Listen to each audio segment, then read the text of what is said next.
kaya yun? O, diba yung inis na siya, oh. Kailan sila mag-ano? Kailan sila punta ka na iba? Kailan sunod na? Hindi ko alam. Diba?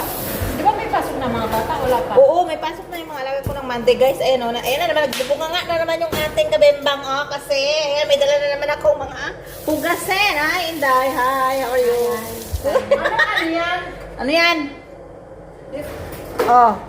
Oh, asa ka pa? Yung ano na siya, oh, galit na naman siya kasi hindi pa siya tapos maglinis, tapos may dala pa ako mga hugasin, di ba? Yan ho siya. Yan mga kabembang ko, oh. Yan siya, pag Friday talaga, ayan, busiting ko talaga yan dito, kaya wala siya magawa. Meron nga pala guys dito, ano, oh, buffet. Tingnan nyo guys. Wow. Guys. Bulalo daw, oy.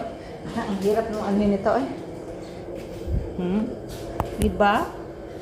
Oh guys, oh, nagpatimpla na ng pangatlo na to guys. Ay na, tapos ang pera ni Lola niya dito. Guys, nagpatimpla ako ng kape kasi Isang kaldero. ako siya. Kasi nagpatimpla ako sa kanya ng kape. Meron talaga sa isang buwan, meron na Gasolina ko yan. tatlong plastic. Bakit ba ang diwa-diwara mo? Hindi na makita inaano. O yan na guys, so puno-puno na guys. Guys, ayan. Guys, tinan nyo guys. Pag Friday lang naman yan, guys. Sitin ko yan, oh. Punong-puno na. Oh, ala, Tapos guys, dito ko tinatago yung ano niya guys. Na doon sa dulo, tara. Kasi nagnanakaw kami doon sa ano ni Lolo. Guys, tingnan mo. Pagtungkol sa kape, ninanakaw. Kape Guys, sabi guys. ko, magpatimpla lang ako ng kape. Ninanakawan niya pala ng kape. Ay, Diyos ko na Magnakaw lang. kami guys, kaya wala pa kami konsumo that time. Last week. Ngayon, punong-puno na kami. So, kahit na 24 hours siya magtimpla.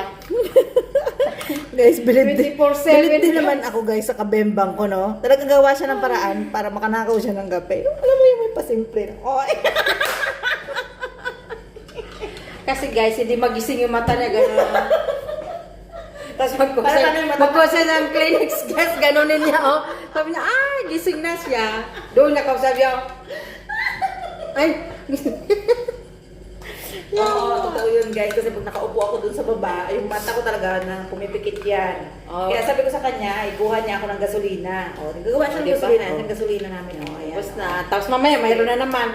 So, kailangan siya, pag nandito sila, 4. Pagdating niya, 1. Pag kumain siya, 1. Pag ihi niya, 1. Ngayon, dinner na ito. Pagdating sa bahay nila, yung mata niya ganun na.